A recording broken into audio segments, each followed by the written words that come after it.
Et passons à présent à l'actualité en bref. Le djihadisme n'épargne personne. Le 18 juin dernier, alors qu'il travaillait sa terre, un agriculteur de Laroque-Timbaud dans le Lot-et-Garonne a été agressé au couteau par Kader B, un islamiste fiché S. Sorti de l'hôpital avec 23 agrafes, l'homme doit sa vie à son jeune collègue qui s'est interposé. L'agresseur interpellé sera jugé le 19 juillet. Le parquet n'a toutefois pas retenu le chef d'accusation de terrorisme, faute de revendications. L'individu avait pourtant crié Allah Akbar lors de l'attaque. Cerise sur le gâteau, Kader B venait d'être contrôlé par les gendarmes avant sa tentative de meurtre. Ces derniers l'ont laissé filer alors qu'il est assigné à résidence. Jugée mais dispensée de peine mardi dernier, Béatrice Huré, ex-sympathisante FN, comparaissait devant le tribunal correctionnel de Boulogne-sur-Mer. En cause, son aide envers un migrant iranien de la jungle de Calais dont elle était tombée amoureuse pour rejoindre le Royaume-Uni. Ainsi, en juin 2016, la traversée s'est effectuée dans des conditions difficiles sur un petit bateau de plaisance qui a manqué de chavirer. Les occupants de l'embarcation ont toutefois été récupérés par des côtes britanniques. Béatrice Huré a donc été reconnue coupable de mise en danger d'autrui sans avoir de peine à purger. Un village indien prend le nom du président des États-Unis,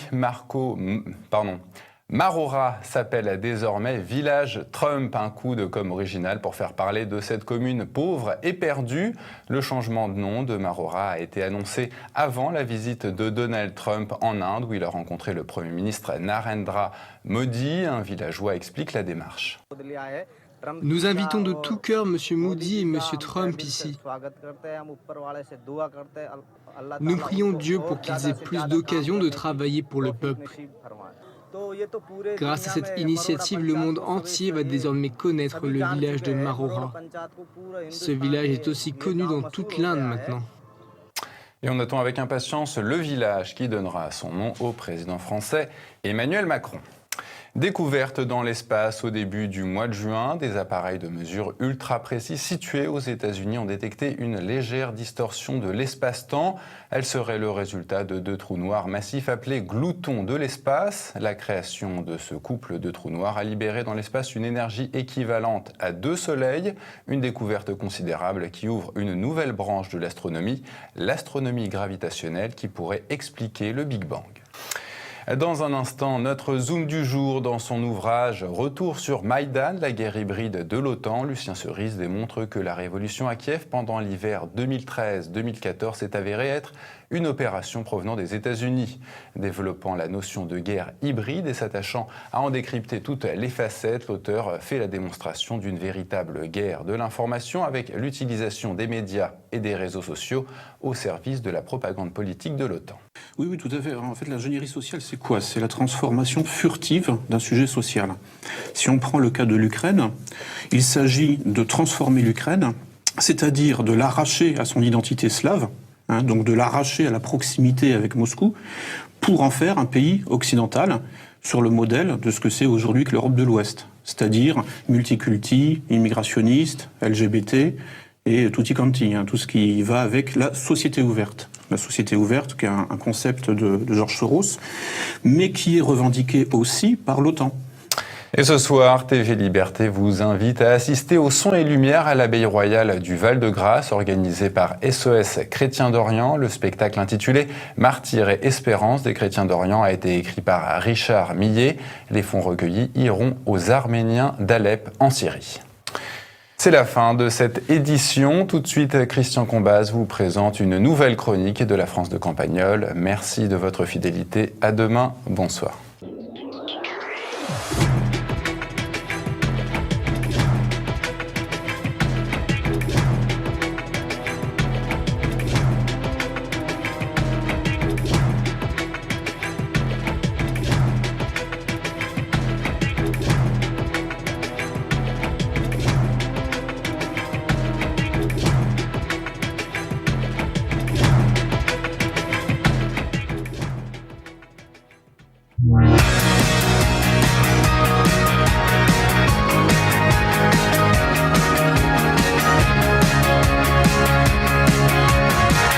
Le type dont je vais vous parler est mort il y a 30 ans, mais j'y pense encore. D'ailleurs, il n'aurait pas pu vivre aujourd'hui parce qu'il avait déjà du mal à sortir, à s'en sortir à l'époque de François Mitterrand.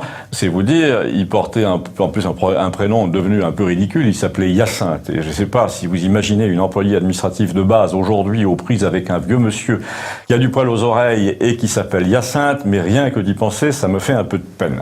En tout cas, ce vieux monsieur célibataire, âgé d'environ 80 ans, était un vrai poète qui circulait avec un vélo entièrement peint en rouge jusqu'aux pneus. Et quand je lui ai demandé pourquoi les pneus, il m'a répondu parce qu'il me restait de la peinture.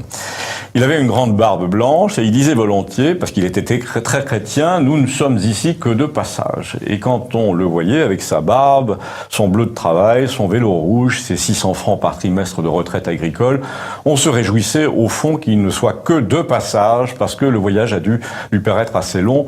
En fait, il a été trop long ce voyage de quelques mois sur la fin parce que l'aide à domicile en milieu rural s'est occupée de lui et c'était dans les débuts du système. Il prenait n'importe qui et parmi les filles qui venaient faire le ménage chez les vieux, il y avait vraiment des cinglés. Malheureusement, il est tombé sur l'une d'elles qui a prétendu un jour qu'il avait la main baladeuse. Du coup, l'affaire a fait scandale, en tout cas suffisamment pour lui faire beaucoup de mal, alors que dans tout le pays, tout le monde se doutait que sa main n'avait pas dû se balader bien loin. Pourquoi ? Son célibat s'expliquait assez bien. Je veux dire, s'expliquer non par le fait qu'il n'avait pas trouvé de femme, mais par le fait qu'il n'en avait pas tellement cherché. Du coup, tous les gens qui l'avaient connu jeune et célibataire et très musclé et très ami avec tous les bergers de la région se moquaient de lui parce qu'on l'accusait évidemment à tort de courir le jupon auprès des aides ménagères. Ils trouvaient ça très drôle, mais les imbéciles qui dirigeaient le bureau de l'ADMR à l'époque, au lieu d'écouter leur bon sens, leur expérience de la vie, mais il aurait déjà fallu qu'ils en aient une, au lieu de se dire, voilà un vieux monsieur qui, selon toute vraisemblance, est homosexuel, malgré sa grande tête de légionnaire, et d'ailleurs tout le monde le pense, même si personne ne le dit évidemment, eh bien ces gens-là ont préféré écouter les accusations d'une crétine de 24 ans qui disait qu'elle avait fait l'objet d'attouchements. Une fois le grand mot lâché, évidemment, l'administration a supprimé l'aide à domicile au vieil homme, tout en surveillant de près son agente, car il y avait eu d'autres histoires. Oui, parce que depuis 3 ans, elle avait déjà prétendu que 2 autres vieux messieurs dont elle avait la charge l'avaient frotté de trop près. C'est une affaire qui finalement a duré des années, mais on s'est aperçu qu'en fait c'était cette fille qui se frottait plus ou moins. Quand ça marchait, elle faisait chanter le type, et quand ça marchait très bien, elle était couchée sur le testament, et pas que. Jouillet, elle fréquentait aussi les témoins de Jéhovah. C'est des gens qui adorent qu'on les couche sur testament, c'est très connu à la campagne.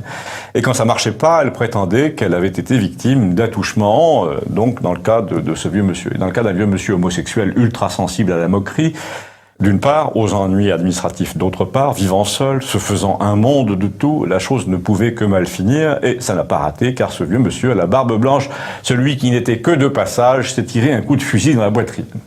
Mais la femme, elle, on la voit passer encore avec sa voiture de l'année, elle fume tout le temps, elle a des adolescents coiffés comme des caméléons, et elle est au RSA. Si vous aussi, vous avez connu des gens écrasés par la sottise administrative dans l'indifférence générale, merci de me le dire.